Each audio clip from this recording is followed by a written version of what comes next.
Hello friends, good morning. आज मेरे इस यूट्यूब चैनल पर आपका स्वागत है और आज के वीडियो में मैं आपके लिए लेकर आया हूँ कि किस तरीके से आप मेंशनिंग करेंगे कोड में। यानी कि अगर आपको अर्जेंट मेंशनिंग करनी है तो आपको कैसे करनी है। सो ये एक कला होती है। मेरा मानना है कि आप किसी भी काम को करते हैं, अगर उसको कलात्मक तरीके से करते हैं तो यकीन मानिए वह बहुत अच्छे तरीके से आपको रिजल्ट देती है। तो आज हम ये भी जानेंगे कि ये जो art of the urgent mentioning in the code क्या है, इस बारे में। तो आज आप इस वीडियो को पूरा देखें, इसमें बहुत सारी बातें आपको जानने को मिलेंगी। ये जो प्रैक्टिकल है, लिटिगेंट्स या जिनके केसेस चल रहे हैं कोर्ट में, ये महत्वपूर्ण वीडियो उनके लिए भी है। ये नए जो फ्रेश एडवोकेट्स हैं या जो लॉ इंटर्न्स हैं, जो अभी स्टूडेंट हैं, उनके लिए भी है। जो स्टूडेंट नहीं भी हैं, कोचिंग वगैरह कर रहे हैं कहीं पर किसी भी कोर्स के लिए, उनके लिए भी है। तो हर तरीके से हर किसी व्यक्ति के लिए है ये वीडियो। तो चलिए फ्रेंड्स, आज की वीडियो में जानते हैं कि आखिरकार हम कैसे मेंशन करें अर्जेंटली। मैंने इसको 4 भागों में इसको बांटा है। पहला है कि हम क्लाइंट कन्फ्रेंस, दूसरा है क्लाइंट को रीडनेस, उसकी क्लाइंट की जो रीडनेस उसको देखें। तीसरा है कोड का जो स्पेसिफिक फॉर्मेट है उसको पर्टिकुलर तरीके से हमें और जानना हो। चौथा है सर्विस। हमें इसको थोड़ा सा एक दो लाइन में आपको एक्सप्लेन कर देता हूँ कि क्या है। पहला जो क्लाइंट का जो कॉन्फ्रेंस है, जो मैंने जो इसको जो है पार्टिसिपेट किया है, इसमें मैं बताता हूँ आपको कि क्लेरिफाई करना चाहिए the urgency outline possible outcome आता है इससे। ठीक है, कि क्या अर्जेंसी है इसमें। ऐसे आप जो है क्वेश्चंस क्रिएट हो सकते हैं। ऐसे क्वेश्चन आप पूछ सकते हैं अगर ऐसी क्या अर्जेंसी है उसमें, कि कोई इससे इररिपेरेबल हार्म तो नहीं हो रहा है, कोई नुकसान तो ऐसा नहीं हो रहा है जो उसकी भरपाई ना हो सके, क्या कहीं टाइमलाइन का इशू तो नहीं आ रहा है। इस तरीके से जो है अगर क्लाइंट के कॉन्फ्रेंस में आप करेंगे तो ये यकीन मानिए ये मेंशनिंग होगी। अब सेकंड है क्लाइंट रेडीनेस। क्लाइंट को रेडी रखें, उसको इंस्ट्रक्शन देकर और वर्चुअली तुम जो है अवेलेबल हो। ऐसा नहीं है कि आप तो अवेलेबल हो लेकिन आपके क्लाइंट को जो है पता ही नहीं कुछ, ना तो फिजिकली कोर्ट में आए हैं और ना ही वो जो है वर्चुअली यानी कि वीडियो कॉल पे आ रहे हैं, वीडियो कॉन्फ्रेंस में आ रहे हैं। वो मोड भी। तीसरा मैंने आपको पॉइंट बताया वो ये है कि स्पेसिफिक फॉर्मेट यूज करें। जो कोड की रिक्वायरमेंट है, कोड जिस फॉर्मेट पे चाहता है आपको, उस फॉर्मेट पर आप जो है इसको स्पेसिफाई करें। चौथी बात है कि सर्विस की। सर्विस का मतलब होता है कि आपने अपने अपोनेंट को इस रिगार्डिंग सर्व कर दी हो एक कॉपी, और अपनी जो है एप्लीकेशन की जो कॉपी होती है वो, और जो रिक्वायर्ड डॉक्यूमेंट होते हैं। इन बातों का ध्यान रखना बहुत जरूरी है। मैं इसमें एक एक्स्ट्रा पॉइंट भी जोड़ सकता हूँ। अगर आप इसमें स्पेसिफाई करना चाहें, अगर एप्लीकेशन तैयार करते हैं, तो एक तो नेसेसरी है कि आपको एफिडेविट साथ में लगाना होता है। तो 5वां पॉइंट ये था मेरा कि आप एफिडेविट को ध्यान रखें, और आप एफिडेविट पर जो भी एफिडेविट की सर्विसेज हैं उसके नोटराइज किया है और कमीशन से टेस्ट करवाया, एवरीथिंग प्रॉपर्ली करवाएं। एक फॉर्मल एप्लीकेशन या फॉर्मल रिक्वेस्ट होती है, वो आप ड्राफ्ट करेंगे तो उसमें एक वर्ड है प्रेसाइब। तो इस वर्ड का मतलब होता है कि आपके लिए एक फॉर्मल रिटर्न एक रिक्वेस्ट है जो आप कोर्ट को दे रहे हैं, कोर्ट में अप्लाई कर रहे हैं, ताकि आप किसी मैटर को अर्जेंट मेंशन कर सकें, या किसी भी सिचुएशन में आप कुछ मेंशन करना चाहते हैं, कोई मैटर लाना चाहते हैं, कोई भी मैटर का पार्ट है या कोई फैक्ट, एवरीथिंग कुछ भी मेंशन करना चाहते हो, अर्जेंटली करना चाहते हैं, उसके लिए आप एक फॉर्मल रिक्वेस्ट देंगे। तो उस रिक्वेस्ट का जो फॉर्मल रिटर्न डॉक्यूमेंट होता है उसे हम साइब बोलते हैं। तो इसमें जो है मैं इसकी स्पेलिंग स्पेसिफाई कर देता हूँ, PRAECIPE। तो आप इसको ध्यान रखें। दूसरी बात यह है कि जो मेंशनिंग है इसकी जो स्किल है, ये लिटिगेटर यानी कि आपके लिए, एडवोकेट के लिए, जो भी मेंशन कर रहे हैं वहां खड़े होकर, उनके लिए एक बहुत ही स्पेशल, स्पेसिफिक और बहुत ही अच्छी तरीके से जो है डेवलप की हुई स्किल होनी चाहिए। आपके जो इस मेंशनिंग में ऐसा कुछ नहीं होना चाहिए जिससे कि आपको मेंशनिंग डिसअलाउ हो। तो उसमें जो है आपको ये स्किल आनी चाहिए, स्किल सीखनी चाहिए। How to convince the court for the mentioning, how to present your mentioning argument. तो इन बातों का ध्यान रखना बहुत जरूरी। याद रखें, लैंग्वेज पर ध्यान दें, पोस्चर पे ध्यान दें, गेस्चर पे ध्यान दें। इसके अलावा आप किस तरीके से जैसे आपके सामने अपने आप को प्रेजेंट कर रहे हैं उस पर ध्यान दें। याद रखें, आपको ये भी ध्यान रखना है इनके अलावा कि अपने क्लाइंट के इंटरेस्ट में भी आप जो है काम करें। देखिए, पर्सनली किसी बात को ना लें। कभी कभी ऐसा होता है कि पर्सनली आ जाती है बात ईगो पे। नहीं, ईगो नहीं होनी चाहिए। मेंशनिंग के लिए मेरी मेंशनिंग क्यों डिसअलाउ कर, या नहीं सुन रहे हैं, ऐसा नहीं है। जैसे आप सब सुनते हैं, आप अच्छे से जो है मेंशन करें, ये स्किल सीखनी होगी। अब आते हैं हम अगले पॉइंट पर, ये है कि हम इस प्रिसाइब यानी कि इस सिंपल रिक्वेस्ट, फॉर्मल रिक्वेस्ट जो हम लिखते हैं उसको हम ड्राफ्ट कैसे करें। तो इसके लिए मैं कुछ पॉइंट्स आपको बता रहा हूँ, ध्यान रखिएगा। पहला तो है कि हेडिंग एंड कैप्शंस जो होते हैं वो प्रॉपर होने चाहिए। स्टार्टिंग में क्या करेंगे आप, in the high court, in the honourable high court of so and so, and include करेंगे आप केस की डिटेल जो हेडलाइन है। सेकंड लिखेंगे इंट्रोडक्शन।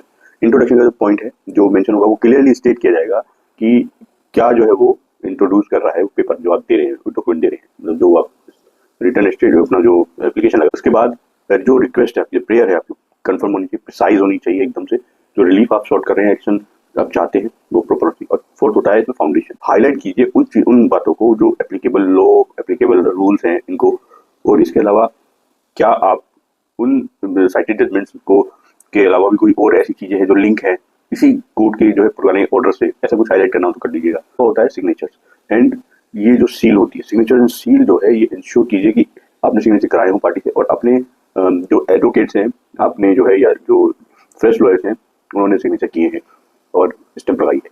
तो ये ध्यान रखिएगा। तो ये प्रॉपर होना चाहिए। अब मैं बताता हूँ कि किस तरीके से आप कोर्ट में, ये तो हो गया ड्राफ्ट करने का, डॉक्यूमेंट को ड्राफ्ट करने का तरीका कि क्या क्या होगी। इससे पहले मैंने आपको बता दिया कि मेंशनिंग करने के लिए क्या क्या जरूरत होती है। अब मैं बताता हूँ आपको कैसे मेंशन किया जाएगा कोर्ट में, कि आप मेंशनिंग जो कर रहे हैं कोर्ट में, अर्जेंट मेंशनिंग, तो उसका क्या तरीका है और उसमें जो है आपको क्या। तो थोड़ा सा ध्यान से सुनिएगा। नंबर 1, टाइमिंग बहुत जरूरी है इसमें। देखिए टाइमिंग क्या है कि जैसे आपने कोर्ट में प्रेजेंट किया अपना केस, तो उसमें कोर्ट में आया तो पहले तो जैसे ही आते आप अपने नंबर की ये शांति से बैठे ना रहें साइड में, या हड़बड़ी में ना रहें, ठीक है ना, तेजी से हड़बड़ी में। तो सही टाइम पे जैसे कॉल हुआ, ये जैसे नंबर आपको डिस्प्ले होता है, प्रेजेंट हो जाए। Second, articulation. आर्टिकुलेशन में ये कि आप परमिशन पहले मांगो कोर्ट से, मैं आई लॉर्डशिप, या ऐसे करके कि आप जो है परमिशन ले रहे हैं। तो बहुत पोलाइट आपकी लैंग्वेज हो, और आपको मतलब किसी से मांगते हो आप तो झुक के मांगते हैं। लॉर्डशिप मतलब भगवान, ठीक है ना। मेंशनिंग करने के लिए आप झुक कर थोड़ा सा अपनी जो है जो टंग है, टंग टोन होती है, उसको शार्प तो रखो लेकिन थोड़ा पोलाइट रखो। यानी कि आपको अपना गेस्चर, पोस्चर, ये चीजें सब चीजें झुकाओ, ऐसी जरूरत नहीं है। उसके लिए आप सिर्फ जो जो टोन वॉल्यूम है उसको थोड़ा सा पोलाइट कीजिए। अगर आपकी ऑलरेडी पोलाइट है तो ये तो आपके लिए एडवांटेज है। क्लियरली आप मेंशन करें किस तरीके से आपने, क्या जो है प्रॉब्लम थी जिसकी वजह से मेंशन कर रहे हो, और जो भी आपने जो है अपने आर्गुमेंट तैयार किए उनको आप मेंशन करते हो। इसके अलावा बहुत इंपॉर्टेंट पॉइंट है कि आपने ये सब चीजें कर ली, बट आपके पास सपोर्टिव डॉक्यूमेंट नहीं है।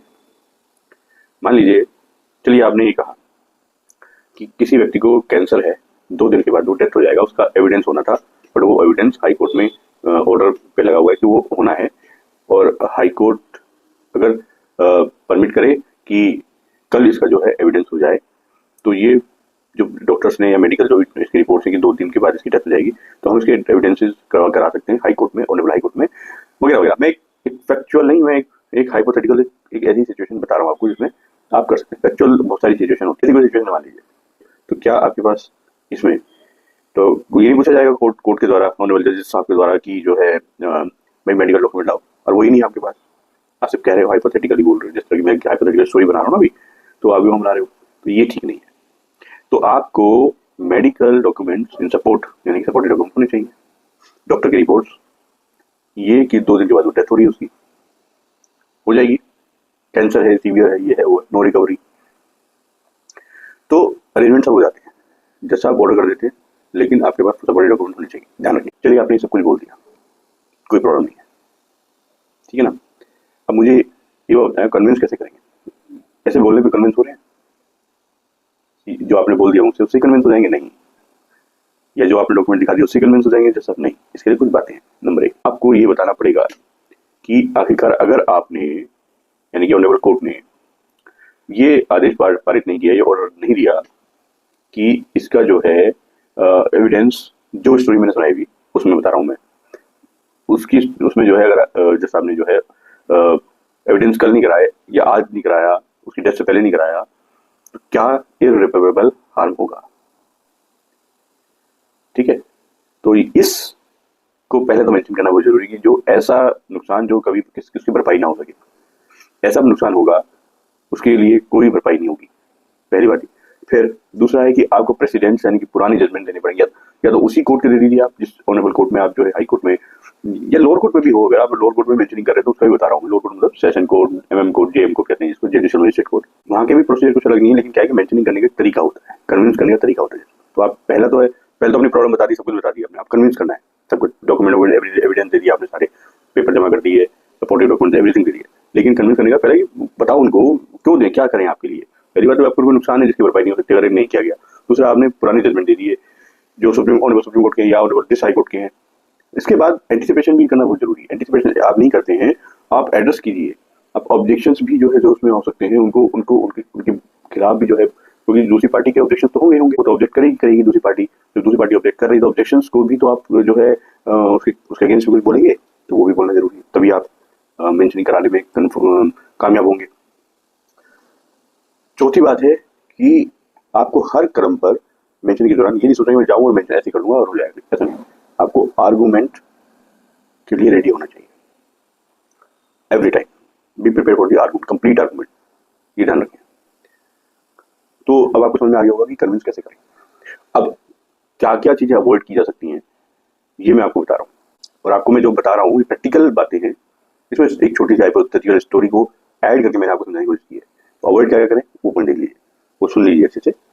नंबर 1, क्या अवॉइड करना है कि आपने जो प्रिसाइप बनाए हैं, यानी कि जो आपने statement application, return formal application बनाई है, ठीक है ना, उनको या जो स्टेटमेंट बनाए हैं आपने उनको हमेशा अननेसेसरली ज़्यादा ना करें, ओवरलोडिंग ना दे आपको, बेकार में जो है उसमें भरने की जरूरत नहीं है। 4 लाइन है, 4 पैरा हैं बहुत हैं, 8 पैरा है बहुत है। ये नहीं कि आप पूरा 32 पैरा 36 पैरा भर रहे हो, मोटा बना दे रहे हो, तो उतना ही आपको फिर दिक्कत आएगी आगे भी। नंबर 2 कि आप जो है पंक्चुअल रहें, अपने प्रिपरेशन जो है जो आप करें उसको पूरी तरीके से अच्छे से प्रिपेयर करें और पंक्चुअल रहें। टाइम, पेपर्स जो है आप देने में, एवरीथिंग में पंक्चुअल रहें, जिसमें भी रह सकते हैं। तो मैं इसमें आपको अलग से क्या बताऊँ, टाइम की पंक्चुअलिटी के अलावा बहुत सारी पंक्चुअलिटीज होती हैं, ड्यूटी से पंक्चुअलिटीज होती हैं, बहुत सारी होती हैं।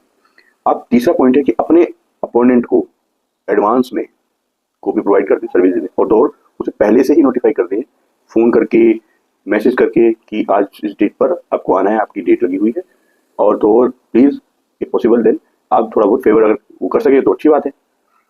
तीसरी बात ये है कि कोई भी इनकम्प्लीट डॉक्यूमेंट आप, चौथी बात है, फोर्थ सॉरी, कि कोई भी इनकम्प्लीट डॉक्यूमेंट आप ना लगाएं, एफिडेविट जरूर लगाएं जिस डॉक्यूमेंट के साथ लगा रहे हैं।